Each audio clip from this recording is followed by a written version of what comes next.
안녕하십니까. 부동산 공시법령 고합성 교수입니다. 우리 전 시간에 우리 부동산 공시법령에 대해서 두 가지 법률이 있다고 그랬죠. 하나는 공간정보 구축 및 관리에 관한 법, 하나는 뭐예요? 부동산 등기법이 있죠. 우리 공간정보 구축 및 관리에 관한 법 12문제, 부동산 등기법 12문제가 출제된다고 그랬습니다.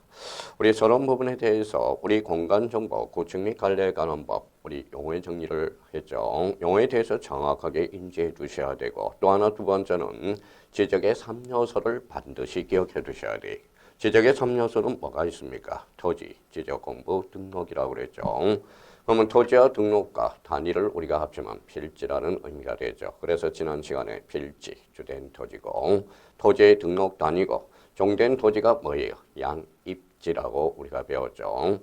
양입지가 끝나고 우리 또 하나 배운 거는 토지의 조사, 등록과 관련돼서 모든 토지, 국토교통부 장관, 토지 표시 결정은 지적소관청이 한다고 그랬습니다.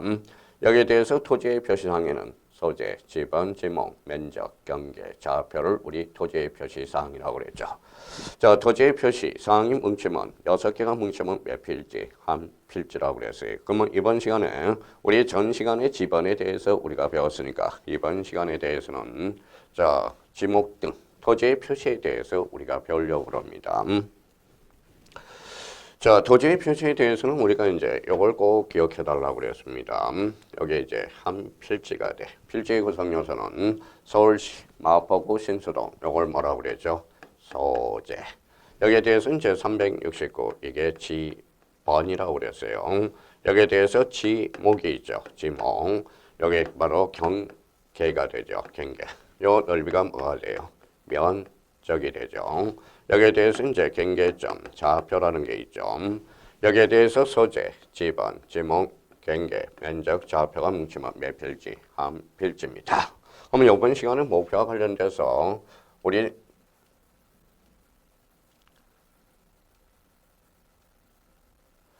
자, 사각의 이제 목표는 지목에 대해서 우리가 뭐예요? 학습, 지목, 토지의 표시사항으로 우리가 구분을 해야죠. 지목의 구분과 관련돼서는 몇 개? 28개. 이게 이제 매년 우리가 출제되고 있어요. 지목과 관련돼서는 두 문제가 출제되니까 요거는 별표를 가정한다면 6개. 그래서 지목의 구분 쪽에다 초점을 맞춰주셔야 돼요.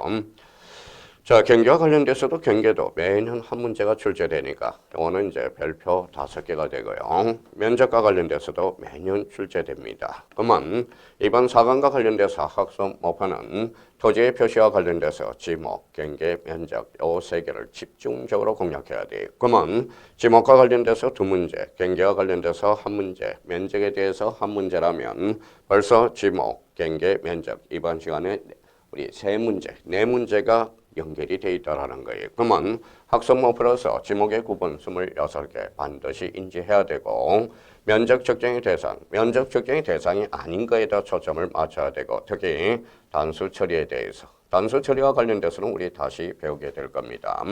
경계 결정 기준과 관련돼서 이 기준이 상당히 우리가 뭐예요? 숙지를 잘 해두셔야 된다는 겁니다. 자, 그렇다면 자, 지목과 관련돼서 하나씩 우리가 살펴보도록 하겠습니다.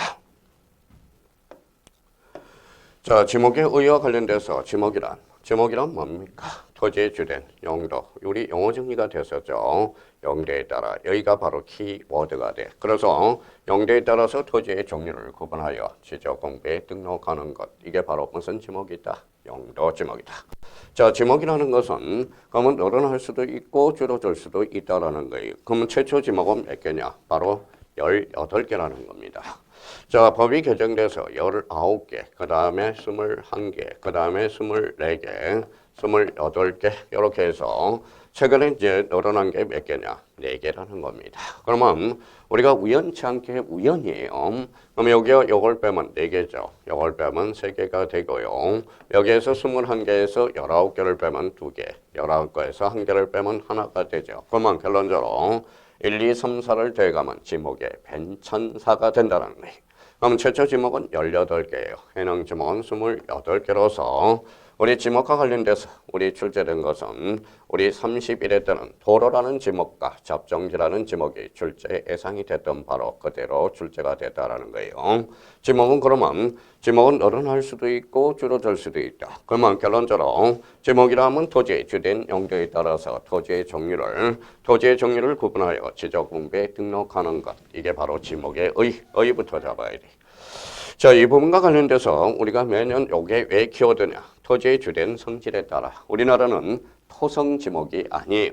토성 지목도 아니고 자, 지목이란 토지의 주된 형상에 따라 지형 지목도 아니라는 겁니다. 그럼 우리나라는 지목의 지목으로서 대표적인 용도 지목을 채택하고 있다. 이렇게 연결이 돼요. 자, 지목과 관련돼서 지목은 함부로 정할 수가 없겠죠. 그러면 지목 설정 원칙과 관련돼서 우리 한번 이해를 하고 다시 한번 정리를 해 보도록 하겠습니다. 자, 지목과 관련돼서는 이제 이게 한 필지야. 한 필지라고 생각해 봐요. 하나의 필지에는 한 개의 지목이죠. 그래서 이걸 뭐라 그래? 일목의 원칙. 자, 일필. 한 필지에는 한 개의 지목이 있다. 일지목의 원칙이 돼요. 자, 그러면 여기에서 지자를 빼니까 일목의 원칙, 즉 단식 지목이 되는 거예요. 자, 그러면 두 번째, 우리 주된 토지가 뭐라고 그랬어요? 필지라고 그랬죠. 종된 토지가 양입지라고 그랬어. 그러면 주와 종의 강에서 이 종된 토지는 주된 토지에 쏙 들어갈 수 있다. 이걸 뭐라고 그래? 주지목 추정의 원칙이라고 그래. 자, 제가 죽지 않는 지목은 남성이죠. 토지가 사라지지 않는 지목은 계속적으로 존재할 수 있다. 이게 바로 영속성의 원칙이 돼. 영속성의 원칙. 다른 말로 일시 변경 불변의 원칙이 됩니다. 특히 이 영속성의 원칙과 관련돼서 잡종지 규정이 나왔어요. 자, 네 번째와 관련돼서 우리가 사용 목적 추정의 원칙이라는 게 있어. 사업 목적에 맞게 사용 목적 추정의 원칙이라는 게 있습니다. 원칙. 자, 다섯 번째와 관련돼서 지목은 함부로 부과할 수 없어요. 그게 뭐냐? 지목. 법정주의.